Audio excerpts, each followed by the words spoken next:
constituyen fuente dietética de algunos nutrientes, principalmente de lo que es la fibra, el almidón y la fibra. También se conoce que las harinas tienen un aporte en lo que es nuestra alimentación de proteínas, de vitaminas y de lo que son los minerales. Cuando nosotros vimos el tema de bioquímica de cereales, habíamos visto que hay varios tipos de cereales que forman parte de nuestra alimentación, de nuestra dieta. Entre los más representativos por la cantidad de diversos productos que nosotros consumimos derivados de ellos o ellos mismos, pues estaban el trigo y el arroz, por ejemplo. Dentro de otros cereales que también forman parte de nuestra alimentación, pues está el maíz, que nos sirve, por ejemplo, para lo que es la elaboración de la maicena, que es el almidón de maíz, también el maíz para utilizar en lo que es la elaboración del whisky. También tenemos, entre otros cereales, por ejemplo, de importancia, la cebada, que es muy utilizado en la industria de la cerveza y del país para la elaboración del whisky.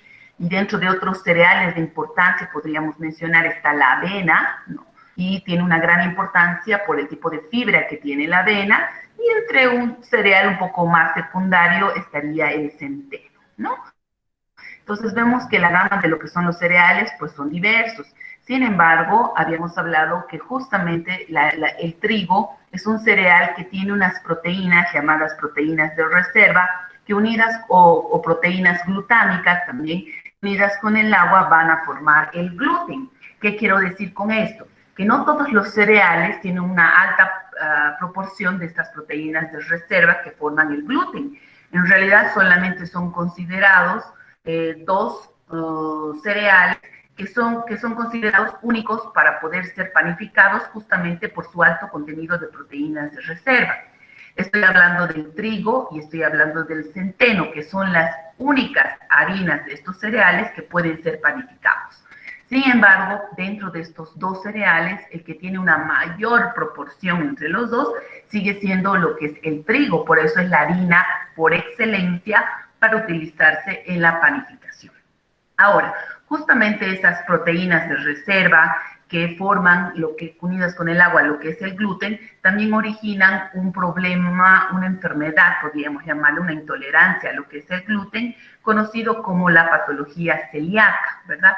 En la que las personas no pueden asimilar por deficiencia de enzimas, por ejemplo, lo que son estas proteínas de reserva, pero que en la actualidad tenemos alternativas para estos enfermos celíacos, como es la utilización o el consumo de lo que son cereales libres de gluten. Me estoy refiriendo al arroz y me estoy refiriendo al maíz. Y si ustedes ven, por ejemplo, a partir del arroz, ya tenemos en el mercado harinas de arroz, harinas de fideo, y es por eso que a partir de la utilización de lo que son estos productos derivados del arroz, pues tienen alternativas para lo que son los celíacos.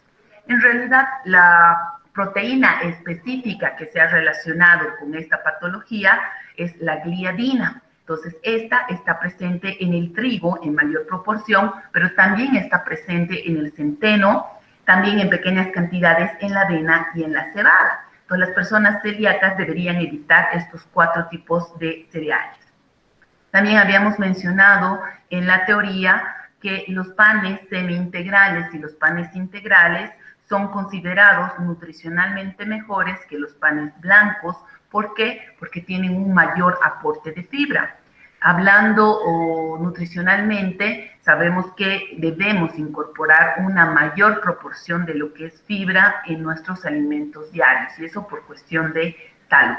Entonces, con esta breve introducción de lo que es la importancia de lo que es este grupo, que son las harinas y sus derivados, vamos a comenzar el desarrollo de la práctica. Con esta introducción, entonces, podemos tener en el mercado una diversidad de diferentes tipos de productos, como los que les muestro en la diapositiva. Por ejemplo, harina de trigo duro fortificada, aquí dice harina de trigo fortificada. Entonces, si se dan cuenta, también el grupo de las harinas, al igual que lo que son las leches UHT, también pueden haber tipos que son alimentos fortificados o enriquecidos, pero cuya etiqueta debe indicar si se trata de un alimento fortificado o enriquecido.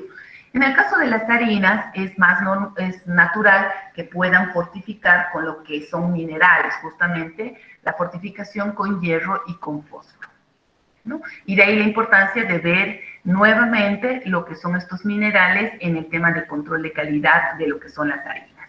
Algunos tipos de harinas ya vienen con agentes leudanos, que quiere decir que ya estas harinas están listos para lo que son o los procesos de panificación o principalmente los procesos de la repostería.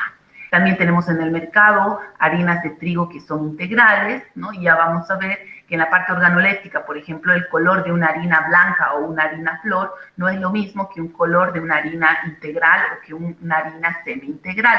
¿Por qué? Porque el aporte de fibra, ¿no? La parte de lo que es el salvado del grano, entonces va a contribuir a darle un color distinto. No se ve tanto en nuestro medio, pero en otros países se comercializa bastante lo que es la harina de arroz, la harina de avena, ¿no? Entonces, también hay la harina de maíz y dentro de lo que es el maíz también tenemos el almidón de maíz, más conocido como lo que es la maicena. Tampoco vemos en nuestro medio, pero también se ve en otros países la comercialización de lo que es la harina de centeno o la harina de centeno integral y también lo que es la harina de quinoa. Entonces tenemos diferentes tipos de harina en el mercado. En la práctica deberíamos estar trabajando con dos tipos de harinas, uno que es la harina de trigo y otro que es la harina de maíz. ¿Cuál es el principal objetivo que persigo en esta práctica? Que ustedes puedan verificar lo que acaba de decir en la introducción. ¿Qué quiero decir? Que comparando estas dos harinas, pues la harina de maíz no tiene gluten y la harina de trigo sí tiene gluten. Entonces, uno de mis objetivos es el que ustedes verifiquen este hecho. Bien, una vez que nosotros hemos identificado las muestras, vamos a pasar a hacer la valoración organoléptica. Evidentemente, esta está en función al tipo de harina, ¿verdad? En el caso de una harina de trigo blanca o harina flor, llámese así. ¿Por qué se llama la harina blanca o la harina flor? Porque solo se han molido los granos de trigo en la parte interna, que quiere decir sin salvado, o sea, solamente se ha molido el endosperma, por eso son unas harinas blancas. Entonces, en este caso estamos hablando de una harina de trigo flor que tiene un color blanco, un olor característico, un sabor característico y fresco y un aspecto que es un polvo homogéneo. ¿A qué características organolépticas tenemos que poner mayor énfasis? A lo que es el aspecto, por ejemplo, y a lo que es el olor. El aspecto de una harina debe ser un polvo homogéneo. ¿Por qué? Porque si el polvo se va tornando ligeramente grumoso o en el peor de los casos grumoso, es el primer signo de que nos tiene que llamar la atención porque esta harina, con seguridad, la humedad está fuera de parámetros. ¿Y eso por qué sucede? Porque las harinas tienen propiedades higroscópicas. ¿Qué quiere decir? Que captan la humedad ambiental y la incorporan. Y al incorporar esa humedad ambiental va formando grumos en la harina. Entonces, una de las pruebas muy importantes en todas las harinas destinadas al consumo humano es la valoración de lo que es la humedad. El valor de la humedad debe estar a una cantidad máxima del 15%. Entonces, es un parámetro muy importante que debemos ponerle énfasis. Entonces, si vemos harinas que están grumosas, con mayor énfasis tenemos que valorar lo que es la humedad. Ahora, las harinas también se alteran, ¿verdad? Como cualquier alimento. ¿Qué quiere decir? Que las harinas se pueden acidificar o las harinas también se pueden enranciar. Entonces, cuando las harinas están enranciadas, por ejemplo, o cuando las harinas están con humedad excesiva, inclusive, el olor va a cambiar. Alguna vez hemos sentido un olor a moho, un olor rancio, etc. Entonces, también el olor es un parámetro que hay que tomarlo muy en cuenta. Si estuviera valorando una harina de trigo integral, evidentemente el color sería un color grisáceo, ¿verdad? Porque ya les decía que las capas de salvado va a contribuir a darle un color diferente.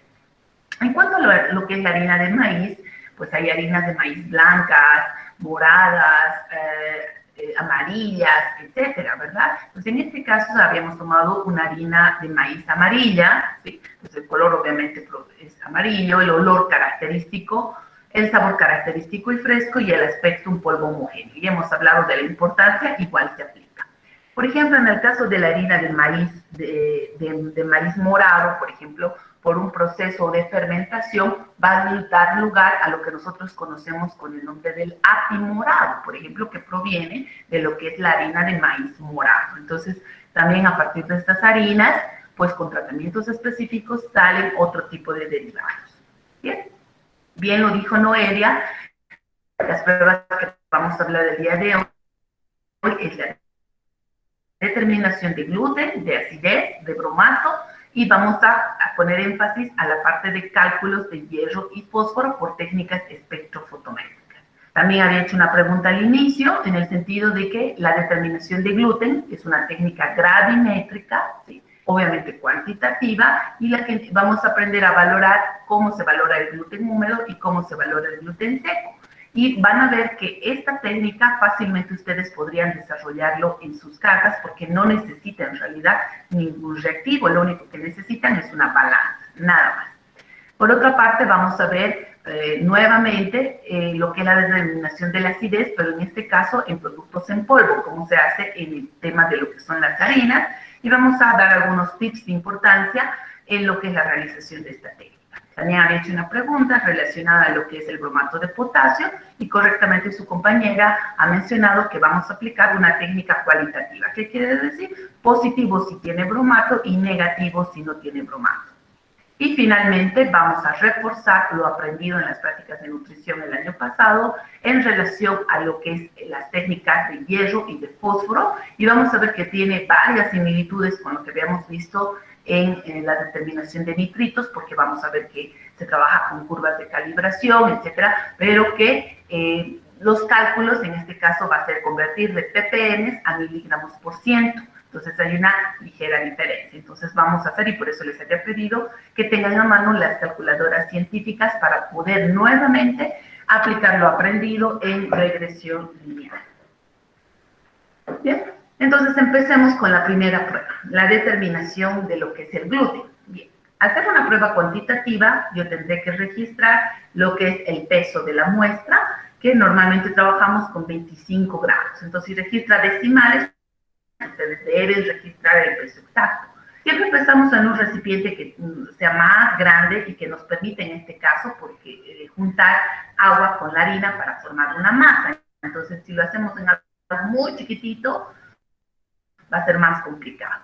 Entonces, nos dice 25 gramos de la harina con aproximadamente 12.5 ml de agua, por si acaso el agua acá puede ser agua destilada, agua de la pila, es indistinto, lo importante es que sea agua.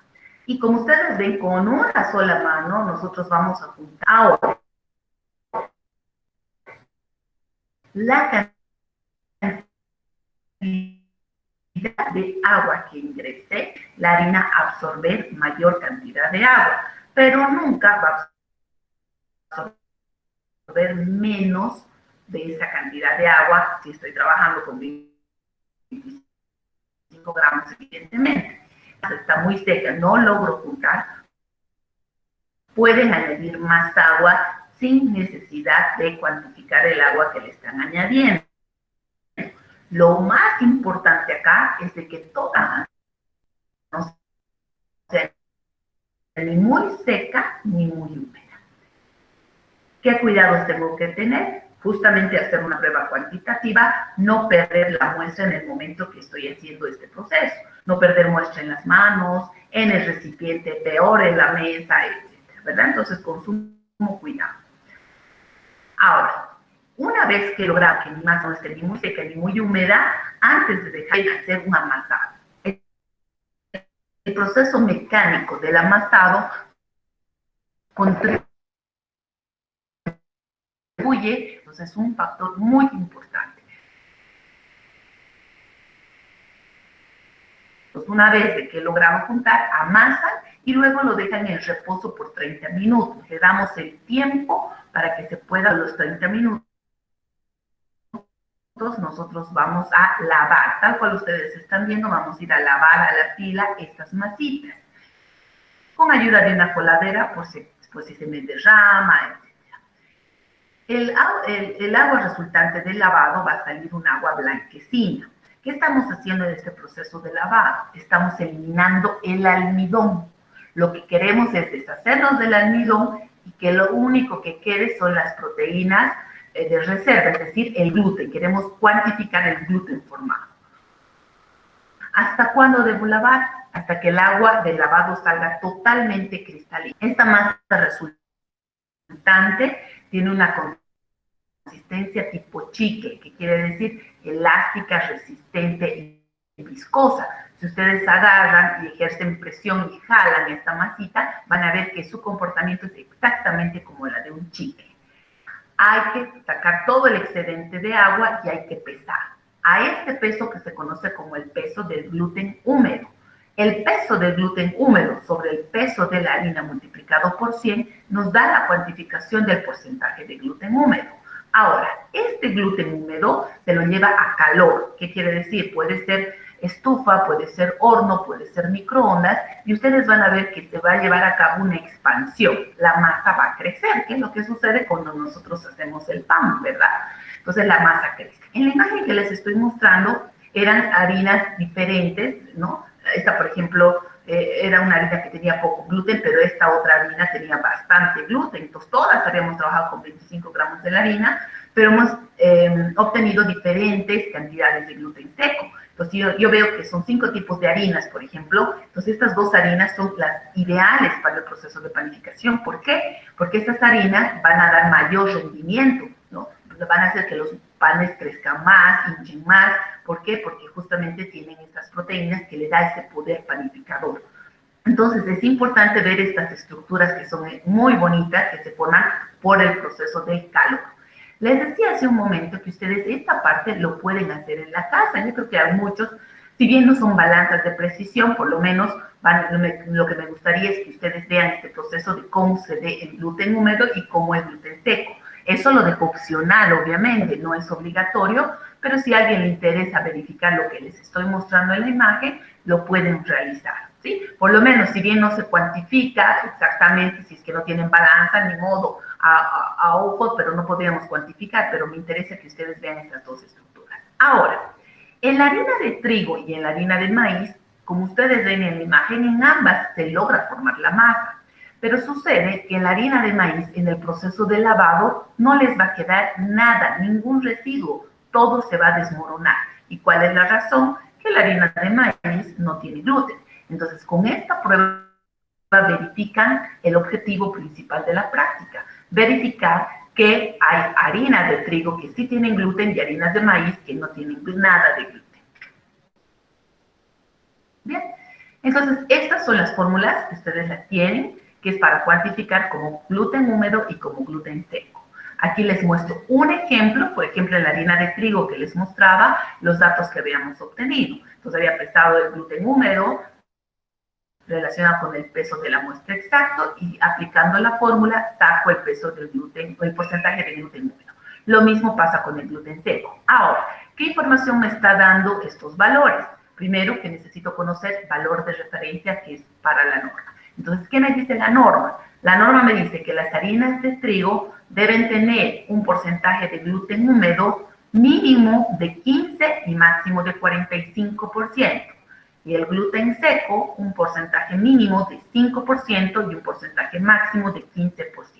Comparando los valores que acabo de decirles, ustedes ven que en este ejemplo cumple, ¿verdad? Por lo tanto, entonces cumple este criterio de calidad. Ahora, ¿qué hubiera pasado que los porcentajes hubieran estado inferior al valor mínimo? Hubiera sido que esta harina de trigo se encuentra adulterada con otro tipo de harina. No se olviden que una característica del trigo es el gluten. Por lo tanto, un menor gluten es signo de adulteración por mezcla con otro tipo de harina. Entonces se preguntarán, ¿es necesario hacer ambos gluten?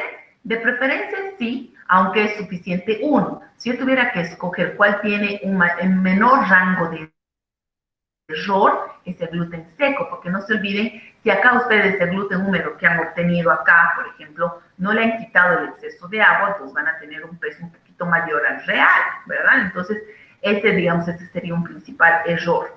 Pero se supondría que si yo hago las 2 pruebas para confirmar en la misma muestra, entonces o ambas están dentro del rango o ambas están fuera del rango. Eso es lo que se espera. Evidentemente, como toda prueba en laboratorio, debe hacerse por duplicado. Simplemente la idea de preguntarles qué técnica era gravimétrica, volumétrica o espectrofotométrica era justamente eso. Saber saber que en este tipo de técnicas el error máximo permitido es del 5%. Si está dentro del margen, nosotros informamos la media aritmética. Caso contrario, no se olviden que tendría que repetir, ¿verdad? Porque un error fuera de rango es signo de que se ha cometido un error sistemático, el cual tengo que corregirlo y volver a hacer. Solo podemos informar la media aritmética siempre y cuando el porcentaje de error esté dentro de lo que son los parámetros. Y aquí viene el primer ejercicio para que ustedes puedan calcular y además interpretar el resultado. Así que por favor les pido que calculen. ¿Sí? Un favor enorme, ¿será que puede volver a dictar el porcentaje de gluten húmedos, el valor máximo y mínimo? Claro que sí. Valor de referencia de gluten húmedo es de 15 a 45%. Y el del gluten seco, el valor de referencia es entre 5 hasta 15%. Bien, Gracias. les digo, de nada, les dicto por favor el ejercicio, calcular el porcentaje de muestra de harina de trigo con los siguientes datos. Peso de la muestra, 25,652 gramos.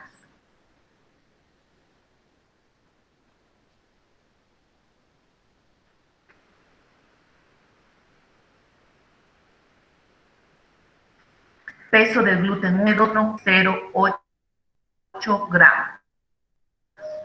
Interprete el resultado.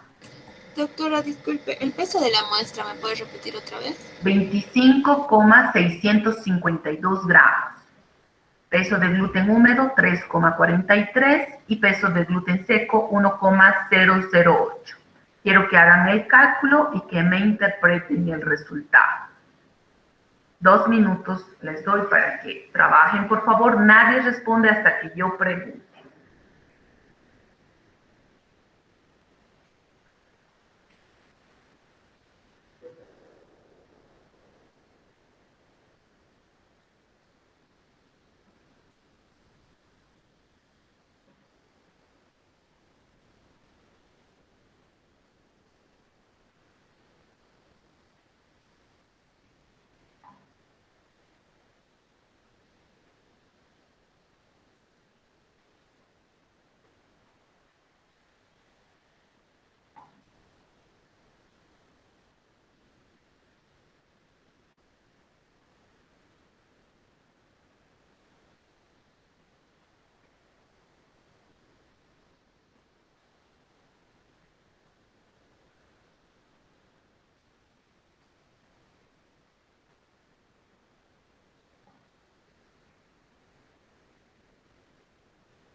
Ya.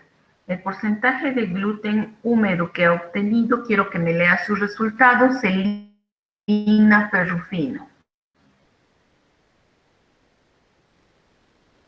Buenos días, doctora. El húmedo.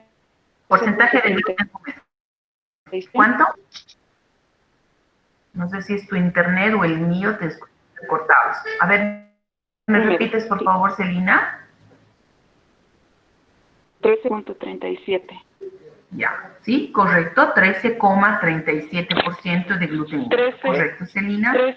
Porcentaje de gluten. 13.37, doctora, por ciento.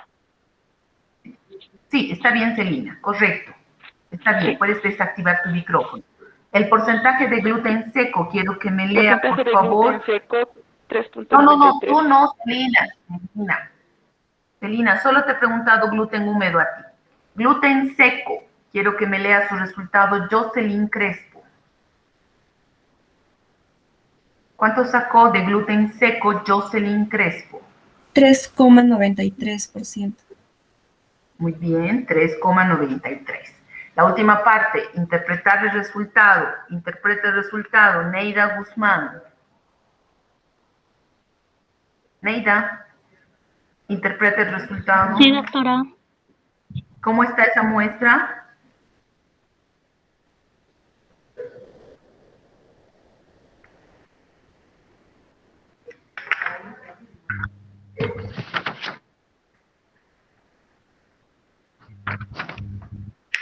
Alicia Pizarro, interpreta el resultado. Buenos días, doctora. Los valores están fuera de rango y sería una harina adulterada con otro tipo de harina. Exactamente, muy bien, Alicia, correcto. Su compañera indica que la harina de trigo se encuentra adulterada por mezcla con otro tipo de harina, ¿verdad? Correcto, muy bien, Alicia. Continuemos, por favor. Entonces ha quedado claro lo que son los cálculos y lo que es la interpretación de esa prueba. Vayamos con la otra prueba, determinación de acidez titular. En la determinación de lo que es la acidez titulable, sabemos que es una técnica volumétrica, que es un método cuantitativo, etc. Solo que, a diferencia de leche que habíamos hecho la determinación de la acidez, en este caso es una muestra sólida, en la que es necesario que ustedes pesen. Entonces pesan y registran el peso exacto, entonces nos dice pesar 10 gramos de la harina en un vasito y le van a adicionar 10 ml de agua destilada. Van a formar una masa con el agua y van a adicionar 90 ml de agua destilada que está a 50 grados centígrados y con esa cantidad de agua ustedes van a trasvasar ya totalmente homogenizado a un matraz Erlenmeyer, ¿no? Entonces en el ejemplo, en la imagen que ustedes están viendo está ahí la muestra 1, en este caso la harina de trigo, que contiene los 10 gramos de harina con los 100 ml en total de agua destilada. Van a enfriar y después de que está frío, vamos a añadir el indicador, fenolftaleína, 1 o 2 gotitas, y vamos a titular frente a un hidróxido de sodio 0,1 normal o un hidróxido de sodio que tenga una normalidad conocida, ¿verdad? Pero alrededor del 0,1, obviamente. Y vamos a titular hasta que se vuelva color rosa, eso no hay variación. Con los ml gastados y tomando en cuenta el peso de la muestra, nosotros vamos a hacer el cálculo. ¿Cuál es el tip que les mencioné? Si bien nosotros hemos aprendido que cuando yo hago una titulación, tengo que permanentemente homogenizar, ¿verdad? En este caso, de tiempo en tiempo, es bueno, obviamente cerrada la llave, dejar el reposo y esperar que la harina se asiente al fondo. ¿Por qué? Porque aquí hay, aún así, granos de harina que podrían dificultar ver el punto ideal, el punto final ideal cuando se vuelva rosado. ¿Qué quiere decir? Que si esto sigo mezclando, posiblemente mientras sigo mezclando todavía no vea el rosado. Pero si ustedes dejan el reposo y dejan que un poquito se siente el polvo de la harina, en el sobrenadante, en la parte superficial, como ustedes ven, se logra ver el color rosa, ¿sí? Lo mismo sucede con lo que es la harina de maíz, aunque el color rosa no se va a ver de esta forma por el color de la harina. Entonces es importante que una harina de maíz, por ejemplo, comparen el matraz de una muestra que no ha titulado con una que sí está titulado para que noten ese cambio.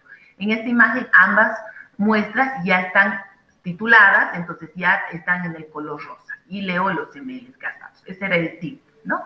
Esperar un momentito, de rato en rato, para poder ver este color rosa. Ahora, el agua, si se han dado cuenta, que dice a 50 grados centígrados, por ejemplo, es una temperatura mínima para favorecer la disolución de lo que es la harina. No nos olvidemos que el almidón es insoluble en agua fría, entonces por eso utilizamos una temperatura de un agua que es un poquito más caliente. Si en el caso que el agua estuviera un poco más caliente que 50 grados, no afecta por si acaso a lo que es la prueba, no afecta, porque no se olviden que antes de la titulación ustedes deben enfriar, pero no se recomienda trabajar solo con agua fría porque se les haría grumos la harina, y no sería lo ideal. Otra recomendación es de que jamás pongan directo la harina en el matraz y ahí traten de disolver. Siempre hagan una disolución previa. Esto favorece una mejor homogenización de lo que es la muestra. En función a esto, entonces nosotros vamos a expresar la acidez de las harinas o en ácido sulfúrico o en ácido láctico, ¿verdad? Con la fórmula que ustedes ya conocen. Y además, está por demás repetir que es necesario que en las pruebas cuantitativas valoremos lo que es el error. Frente a esto, vamos a hacer un cálculo, por favor, de aplicación de lo que es esta fórmula. Y dice, calcule la acidez de una muestra de harina de trigo que se realizó por duplicado con los siguientes datos. Primera determinación, normalidad del hidróxido de sodio 0,1, volumen gastado de hidróxido de sodio 6,4 ml, peso de la muestra 10,15 gramos. Determinación 2, volumen gastado 6,6 ml, peso de la muestra 10,19 gramos. Normalidad del hidróxido, obviamente 0,1. Por quien no recuerda, el mil equivalente del ácido sulfúrico vale 0,049. Pues en este caso les estoy pidiendo que solo calculen el porcentaje de ácido sulfúrico de ambas determinaciones. Además, deben calcular el error y en función al error quiero que me digan si puedo o no informar ese resultado. Doctora, ¿podría repetir el dato del peso de la muestra, por favor, de la determinación 2? ¿Ya? De la determinación 2, el peso de la muestra es 10,19 y el volumen gastado 6,6. Por si acaso, en la determinación 1, el volumen era 6,4 y el peso 10,15. Repito, les estoy pidiendo que calculen de nada la acidez en porcentaje de ácido sulfúrico de ambas determinaciones y que además me calculen el error y que me digan si puedo o no informar ese resultado. Trabajen, por favor.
Doctora, Sí, Lizeth. disculpe una pregunta. En el porcentaje de ácido sulfúrico, ¿el volumen que vamos a usar en el primero es el volumen 1 que nos leyó o tenemos que determinar algún volumen? Solo un volumen les he dictado, Lizeth. Es la misma muestra, pero hecha por duplicado. Entonces tienen que hacer dos cálculos. Lizeth, solo hay un volumen. El otro es peso de la muestra. Fíjate, estamos... ¿El volumen que nos dictó es 6,6? Sí, de la segunda determinación, Lizeth.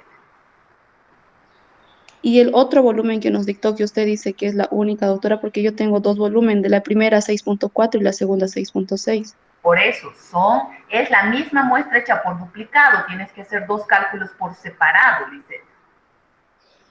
Está bien, doctora. Yep.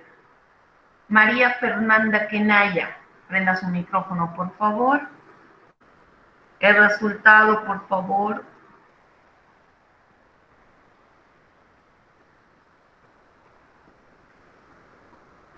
María Fernanda Kenaya.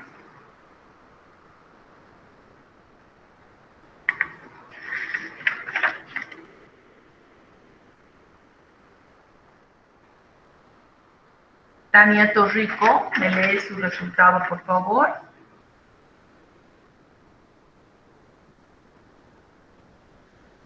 Tania. Buen día, doctora.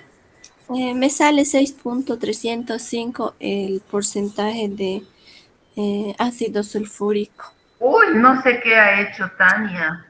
Tu valor está totalmente disparado, fuera de contexto. Algo ha hecho mal en la aplicación. Voy a repetir, Doctora, doctora, la cita. 0.309. A ver, Mayra Vargas. ¿Cuánto? 0,308% me da la primera determinación. Ya. ¿Y la segunda? 0,317. Muy bien, exactamente. Bien, acá por favor voy a repetir, en el cálculo del error, para mayor precisión en el cálculo del error, tomen en cuenta 3 decimales. ¿Qué quiere decir? Que en la primera determinación van a trabajar con 0.309, redondeando a 3 decimales, y con la segunda 0,317. Ahora calculen el error con esos 2 valores, por favor. A ver, ¿cuánto sale el error?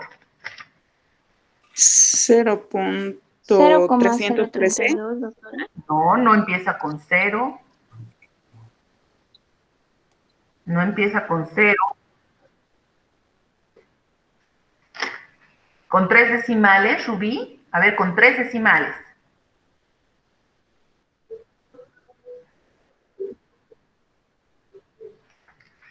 A ver, una revisadita. Yo tengo 2.56. ¿Quién ha sacado 2,56? El error, valor mayor menos valor menor sobre la media por 100. A mí me dio 2,56, doctora. Correcto, muy bien, Mayra. Mayra, seguiremos contigo. ¿Tú crees que puedo informar ese resultado? ¿Sí? ¿No? ¿Y por qué? Disculpe, doctora, no tengo los datos del rango No. para la acidez. No, para el error, solamente para el error. Si es una técnica volumétrica, Mayra, ¿tú recuerdas cuánto es el porcentaje de error admitido para técnicas volumétricas? ¿Recuerdas? 5%, doctora. No, 3. 5 es para 3. gravimétricas. Para volumétricas es 3. ¿Cumple? Sí, doctora. Entonces, ¿significa que yo puedo informar la media aritmética, Mayra? Sí, doctora. Exactamente. Por favor, eso tiene que quedar claro. Si el error está dentro de parámetros para el tipo de técnica, en este caso que es volumétrica, que es máximo 3%, y yo he sacado 2,56% de error, significa que ustedes han controlado todas las posibles fuentes de error, por lo tanto su resultado es válido y es confiable. ¿Y qué informan? Como Mayra dice, la media aritmética. Y recién en el informe, la media aritmética redondearía a 2 decimales. Vale decir que si la media aritmética me ha salido 0,313, yo informaría 0,31% de ácido sulfúrico. Ahora vayamos a la interpretación, por favor. Ahora, cuando yo informo, entonces interpreto el resultado. ¿Cuál es el valor de referencia que ustedes no conocen? El valor de referencia varía si la harina es de trigo, o sea, si es una harina de trigo integral o si es una harina flor o harina blanca. En la harina integral se permite una acidez máxima de 0,30% en ácido sulfúrico. Y en una harina flor, o sea, harina de trigo flor, el porcentaje de acidez máximo es de 0,25%. Si ustedes comparan el valor que han informado, que es 0,31, con el valor de referencia, por si acaso era una harina de trigo flor que les he dado, ¿cumple o no cumple? Si el valor de referencia es máximo 0,25 y yo tengo en mi reporte 0,31, ¿cómo informo ese resultado? ¿Qué está pasando por un proceso de acidez, doctora? ¿Está alterado? Exactamente, muy bien, Lisset. Correcto, que la harina de trigo se encuentra alterada por un proceso de acidificación, por lo tanto no es apto para el consumo. Saben que una harina acidificada, o sea, una harina alterada, no es apto para el consumo. Bien, entonces hemos hecho el cálculo de lo que es la acidez por duplicado, hemos valorado el error, hemos visto que si cumple, informo la media y una vez de lo que informo, comparo con el valor de referencia por la normativa e interpreto el resultado. Pasemos a la otra prueba. La otra prueba es la determinación de bromatos. En realidad lo que determinamos es la presencia o la ausencia del aditivo que se llama bromato de potasio. El bromato de potasio es considerado un aditivo que tiene la función de ser mejorador de masa.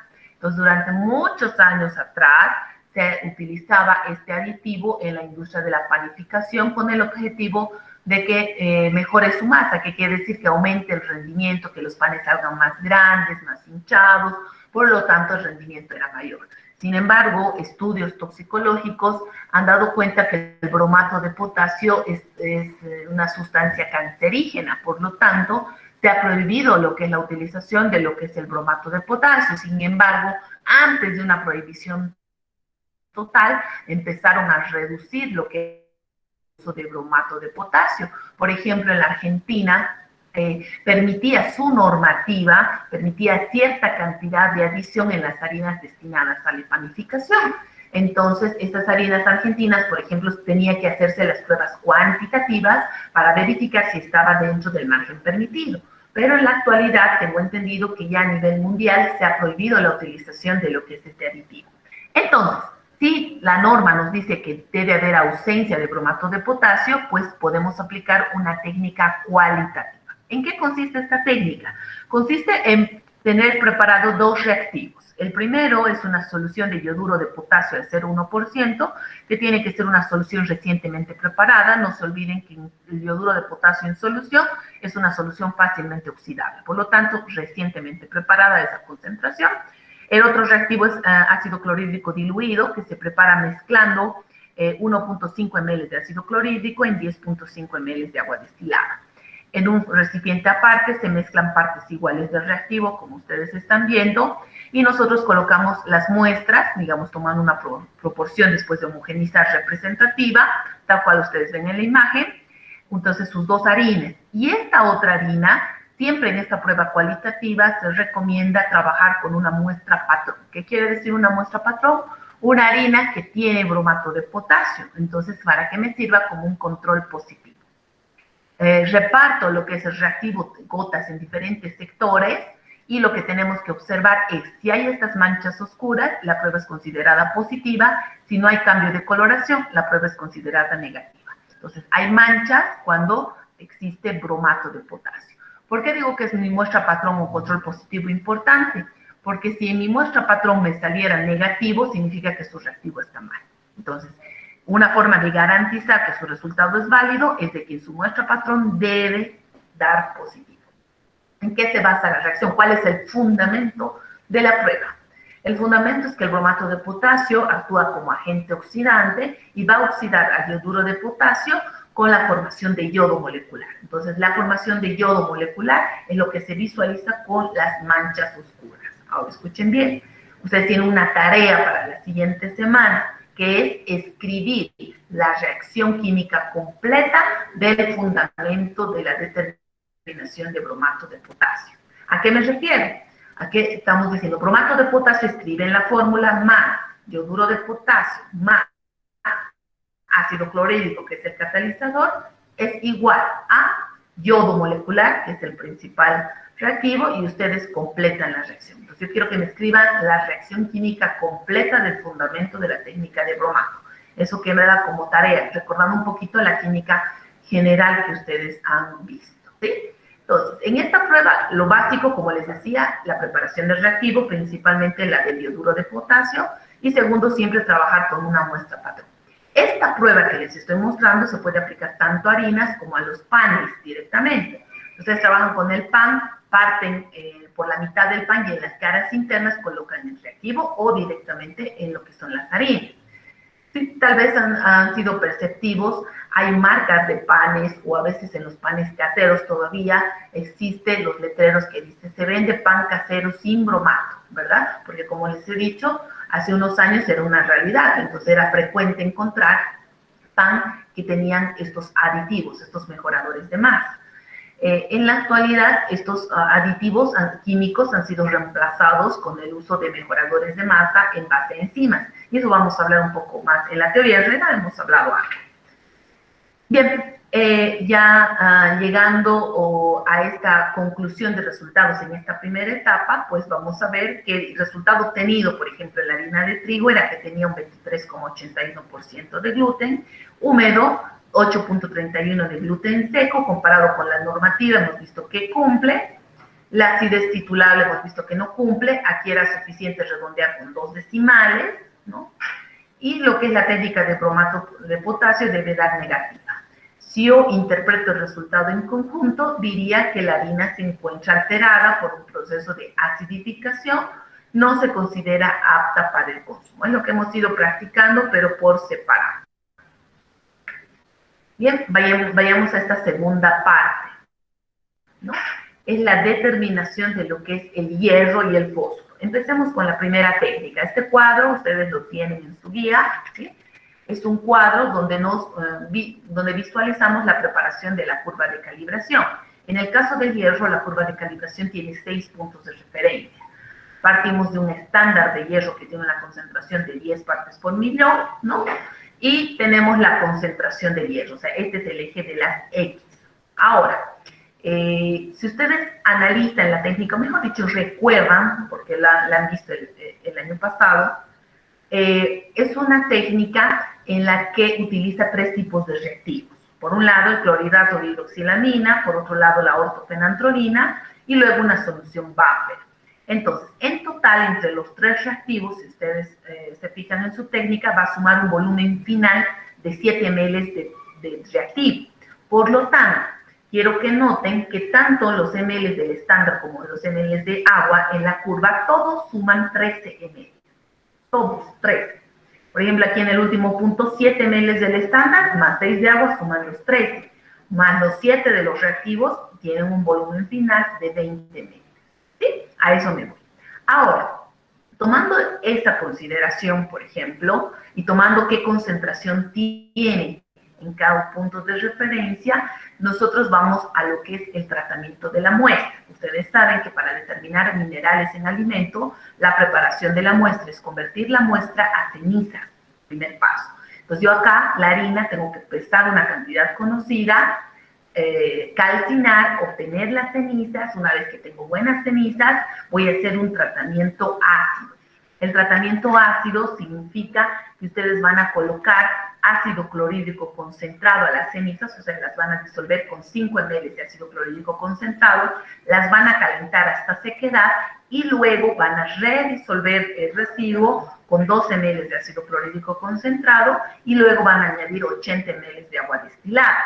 Ahí deben verificar el pH, en la técnica de hierro estoy hablando, que el pH sea mayor a 1, ¿sí?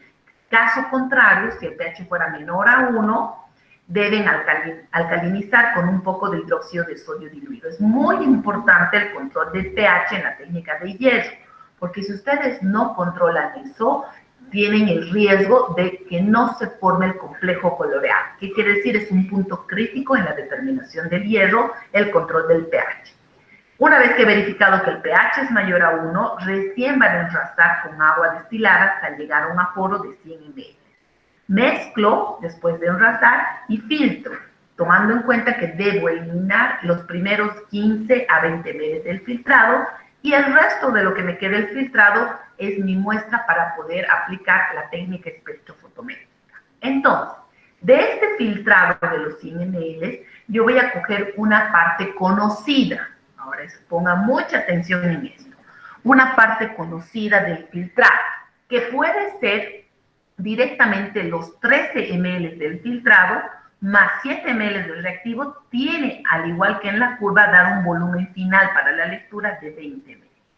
Ahora, yo acá, como analista, puedo cambiar esa proporción. ¿Qué quiere decir? Que en el ejemplo que vamos a aplicar a continuación, por ejemplo, yo estoy diciendo 10 ml del filtrado de la muestra más agua. ¿Qué cantidad de agua tendría que entrar? 3. En este ejemplo, 10 más 3, 13, más 7 ml de reactivo, volumen final de 20. ¿Por qué yo podría variar esta concentración? En el caso, no se olviden que la idea es hacer una curva de calibración que tiene una línea recta, ¿verdad? Y que la absorbancia de la muestra debe caer dentro de la curva. Eso lo hemos visto en nitritos y lo mismo se aplica. Si su cantidad de hierro, por ejemplo, tomando en cuenta los 13 ml, estaría por encima del punto máximo, entonces significa que está muy concentrado, es preferible trabajar con dilución. Entonces, acá podría ser la dilución.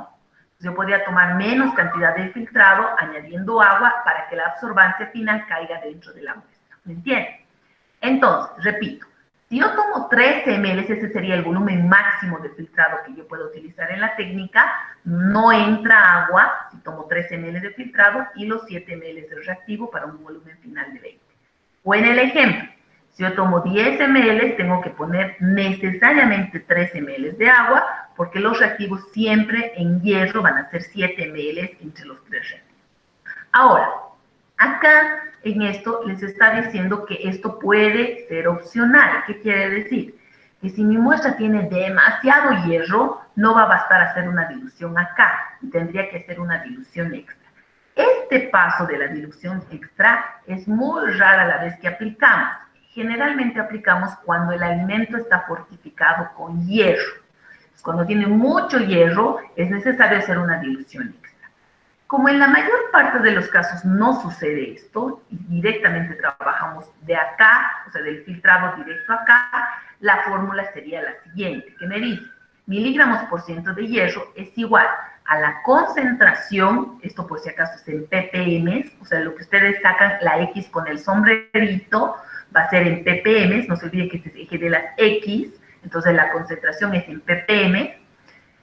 Esto les va a dar la calculadora científica, multiplicado por 10 por la dilución sobre el peso de la muestra. El peso de la muestra significa del peso de la harina antes de convertirlo a ceniza.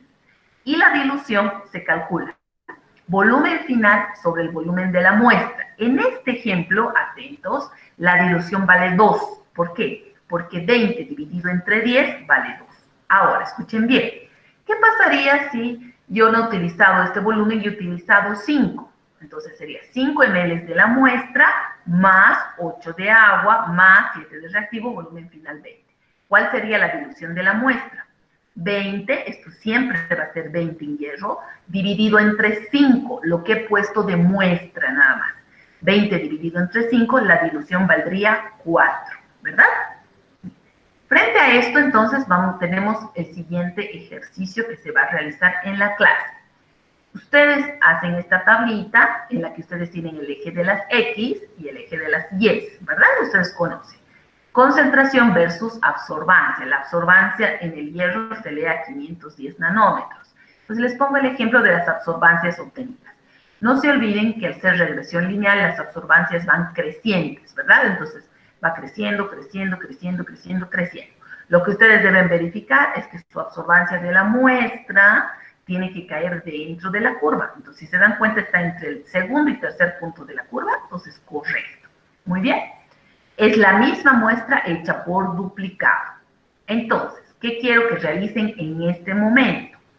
Quiero que agarren sus calculadoras científicas, borren memoria e introduzcan una nueva curva con los 6 puntos de la curva, ¿no? Tomando en cuenta desde el punto 0, porque la curva está partiendo del punto 0, introduzcan los 6 puntos. 1, 2, 3, 4, 5, 6.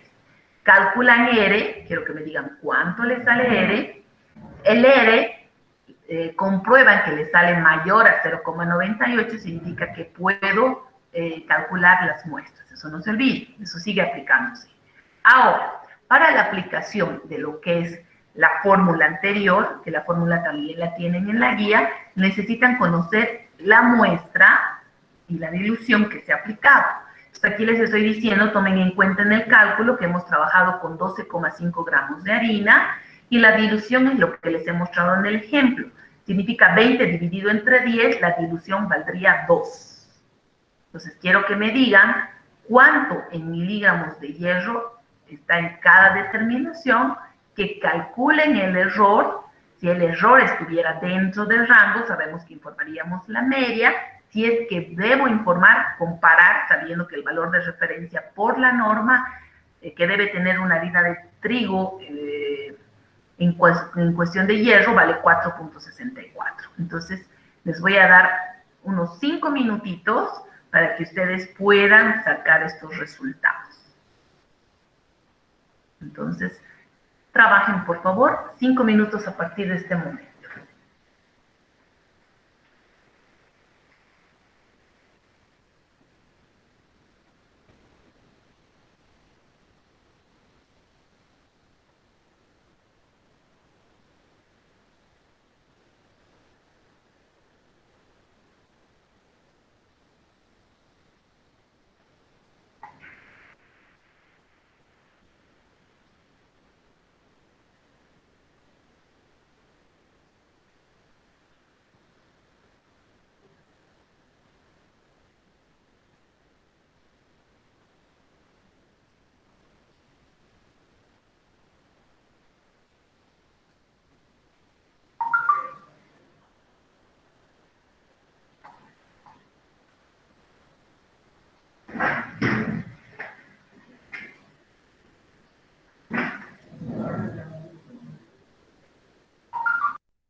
Bien.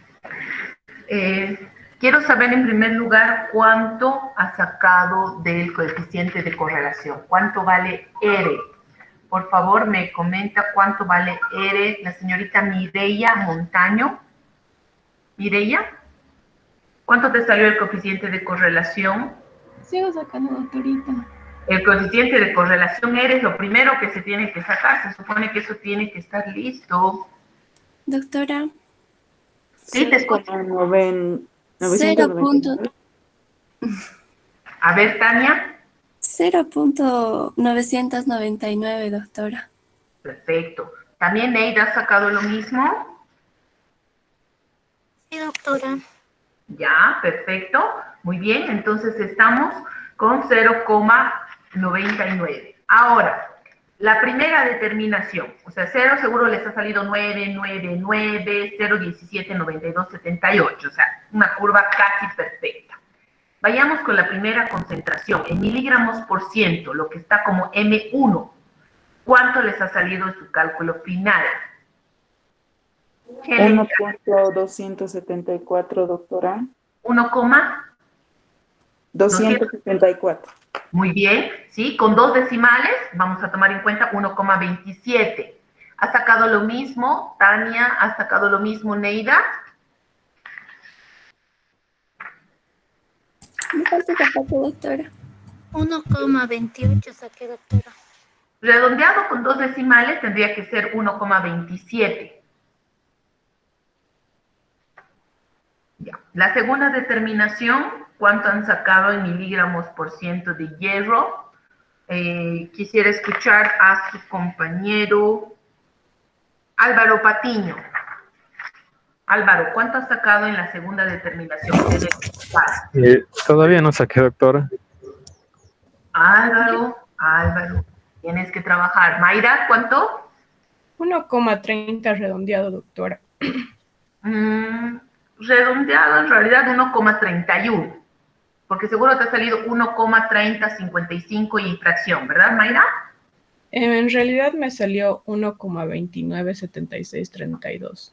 Algún datito por allí está ligeramente fallando, pero no es tan representativo. En realidad debería salirles 1,3055, 19, etcétera. Redondeado 1,31. ¿Sí? A ver, confírmenme las personas que están siguiéndome que la muestra 1 les ha salido 1,27 redondeando a 2 decimales y la muestra 2 1,31 redondeando a 2 decimales. ¿Correcto? Sí, doctora. Muy bien. Exacto. Ahora, con esos dos valores, por favor, calculen el error. ¿Alguien ya tiene el cálculo del error? Valor mayor menos valor menor sobre la media por 100. 3.1 de error, doctora. Muy bien, Celina. ¿Ha sacado lo mismo, por favor? A ver, Claudia, Mayra, Tania, Neida, que estaban siguiendo. 3,1% de error. ¿Están de acuerdo con Celina? En un momento, saco, doctora, por favor. Ya. Muy bien, Rubí. Muy bien. 3,1. La pregunta, ¿podría informar el resultado? No, doctora, porque no está permitido o no está dentro del rango del 1%. Correcto. Hay que tomar en cuenta que esta es una técnica espectrofotométrica y tal cual dice Celina, no está dentro del parámetro. ¿Qué tengo que hacer? Si no puedo informar, ¿qué tengo que hacer? ¿Repetir, doctora? Bien, repetir. Ahora la pregunta, ¿repetir todo o solo repetir las muestras? ¿Qué crees, Maya? ¿Será necesario repetir todo? Yo creo que las muestras, doctora. Correcto. Si ustedes tienen una buena curva y eso les sale con el R, no es necesario que repitan todo, porque les está diciendo que el error solamente se ha dado en las muestras. Entonces, no pueden informar y solo deben repetir las muestras porque el porcentaje de error está elevado. Correcto. Muy bien. Vayamos continuando a la última parte. Vayamos a la técnica del fósforo. ¿No? En la técnica del fósforo es muy parecido, pero obviamente es otros reactivos, otro tiempo de reacción, otra longitud de onda a la que voy a leer las absorbancias, pero que en realidad se parece muchísimo a la del hierro. En la técnica del fósforo, la curva va desde un punto 0 en partes por millón hasta un punto 6 en partes por millón. Tiene, si se fijan, 8 puntos en la curva. Entonces, una curva que tiene más puntos para elaborar. Ahora, en la técnica del fósforo, distingan que también utiliza 3 reactivos, pero que el volumen de reactivos entre los 3, en este caso es 3 ml, porque se utiliza 1 ml de molitato de amonio, 1 ml de la solución de hidroquinona y 1 ml de la solución de sulfito de sodio, ¿no? Además, el complejo coloreado en el caso del fósforo no se forma inmediatamente como en el caso del hierro. Tarda en formarse y estabilizarse 30 minutos en reposo. Después de los 30 minutos, recién voy a leer en el espectrofotómetro las absorbancias a 700 nanómetros de longitud de onda. Entonces, ¿qué similitud tiene? Primero, que el estándar de fósforo también parte de 10 ppm, pero que a diferencia del hierro, entre estándar y agua, todos suman un volumen de 7 ml. ¿Por qué? Porque ya les decía, los reactivos son 3 ml en total. El volumen final del RACE, entonces si estamos tomando 7 más 3 de reactivos, el volumen del RACE final va a ser 10 ml. Tomando en cuenta esos parámetros, se calcula o ya está tabulado la concentración de fósforo en cada uno de los puntos de referencia, ¿verdad? Ahora, acá les pongo un ejemplo. Este ejemplo que ustedes tienen en su guía, por ejemplo, se trata de la valoración de fósforo en una harina de hueso, ¿no? Pues ustedes saben que en el hueso, pues hay una gran concentración de fósforo. Entonces les pongo como ejemplo para que ustedes vean qué pasaría si su muestra tuviera mucho fósforo.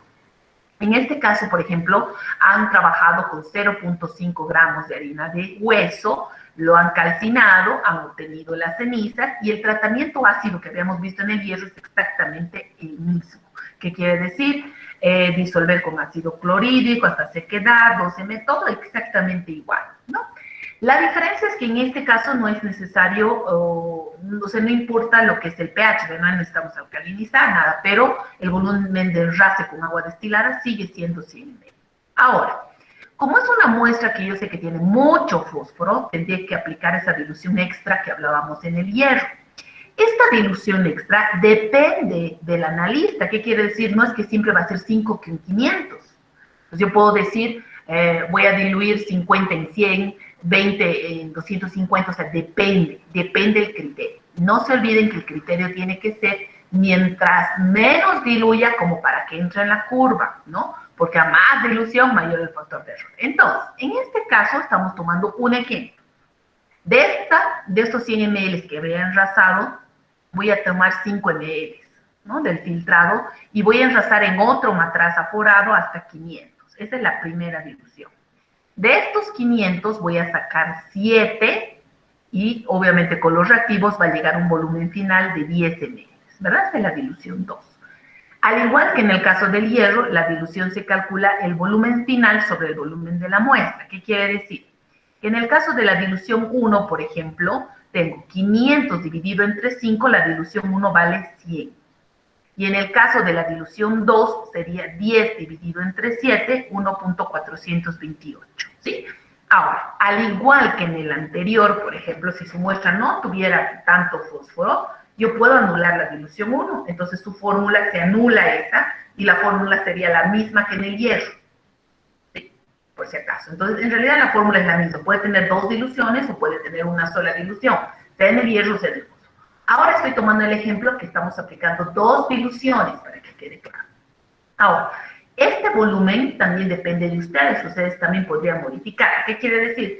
Que si la concentración del fósforo no había sido tan alta como para hacer una dilución extra y es suficiente diluir aquí, perfecto. Anulan esto la anula y se quedan con esta otra dilución. Entonces puedo decir 5 ml de filtrado, ¿cuánto de agua? 2, ¿verdad? O yo puedo decir 3 de filtrado con 4 de agua. Lo importante es que el filtrado más el agua, y en el caso del fósforo, sumen un volumen final de 7, porque los reactivos siempre van a ser 3. Entonces, en el ejemplo que les estoy dando es tal cual. La dilución 1 va a valer 100 y la dilución 2, 1.428. Ahora, esto es la segunda tarea que ustedes tienen para la siguiente semana. Van a volver a aplicar lo anterior, solamente con una nueva curva. ¿Qué tienen que hacer? Borrar memoria, introducir los 8 puntos de la curva, en este caso, calcular R, calcular la concentración de fósforo en miligramos por ciento, tomando en cuenta los siguientes datos. Entonces, sáquenle una fotito a esto, porque esto queda como tarea, tomando en cuenta que el peso de la muestra, en este caso, porque estamos ahora trabajando con una harina de trigo, es 12,12, el factor de dilución 1 ya está, es 3, y el factor de dilución 2, 1.428. Ya sabemos de dónde se calcula esto, ¿verdad? Entonces, con estos datos, para aplicar la fórmula, hay 2 diluciones, es la misma muestra hecha por duplicado, por si acaso, calculan por separado, calculan el error, interpretan el resultado. Si el error está fuera de rango, ya sabemos, la interpretación sería que debo repetir las muestras, ¿verdad? Si el error estuviera dentro de rango, informan la media. Si informan la media, comparan con la norma y me dicen si cumple o no la norma, sabiendo que el valor de referencia, en el caso del fósforo para una harina de trigo, es de 108 miligramos por ciento. Entonces, esto queda como tarea para la siguiente semana. Voy a dejar un momentito para que saquen la foto. Esta es la tareita. Entonces, tienen 2 tareitas. La reacción química de lo que es el fundamento de la técnica de bromatos, y la segunda tarea es calcular todo lo que les estoy pidiendo en el caso del fósforo. ¿Cuántos miligramos de fósforo tendrá esta harina de trigo? No sé si hasta acá tienen alguna pregunta. Con esto habríamos concluido la clase del día de hoy. Tengo 2 anuncios para darles. ¿Hay alguna pregunta primero? Creo que ha quedado claro. No, doctorita. Claudia, ¿quieres preguntar algo? No, doctora, está todo claro. Perfecto, gracias, Claudia. Bien, los anuncios son los siguientes. Anoche les he pasado lo que son sus notas del primer repaso en mensaje privado en la tarea de toma de muestras en ese tema. Entonces, si no lo han visto, por favor, revísenlo. Entonces, tienen su nota sobre 70 puntos, no se olviden, está sobre 70. Y, bueno, el aviso es el siguiente. Evidentemente, les había dicho en la primera clase que van a dar 4 repasos escritos, ¿verdad? Ya han dado 1. La siguiente semana sería el segundo repaso. El día jueves 22 de julio a las 2:15. ¿Qué quiere decir? Que voy a usar ese mi periodo de clases, al igual que el anterior, para que ustedes den su segundo repaso. Su segundo repaso comprende el tema de leche en las 2 partes que hemos visto, parte 1, parte 2, el tema de carnes y el tema de aceites. El tema de harinas todavía no, eso entra en el temario del tercero. Entonces, leche, carnes y aceites. Es el temario del segundo repaso. El jueves 22 de julio a las 2:15 de la tarde. Ese es uno de los avisos. Segundo, cualquier revisión de cualquiera de sus exámenes va a ser a fin de año, por si acaso. Entonces, a fin de año, si alguien quiere revisar sus 4 exámenes o algún examen en particular, o tal vez alguien no quiera revisar ninguno de sus exámenes, pues obviamente yo voy a fijar un día y una hora para que puedan revisar sus exámenes cuando terminemos todas las evaluaciones. En práctica es así, ¿sí? Por si acaso, en el grupo del día de ayer, por ejemplo, me preguntaron cuánto valía cada pregunta. Las preguntas de ejercicios, los ejercicios de soluciones, todas valían por igual a 5 puntos, pero en los ejercicios de desarrollo el parámetro era variable. Algunos valían 3, otros 4, otros 5, en función del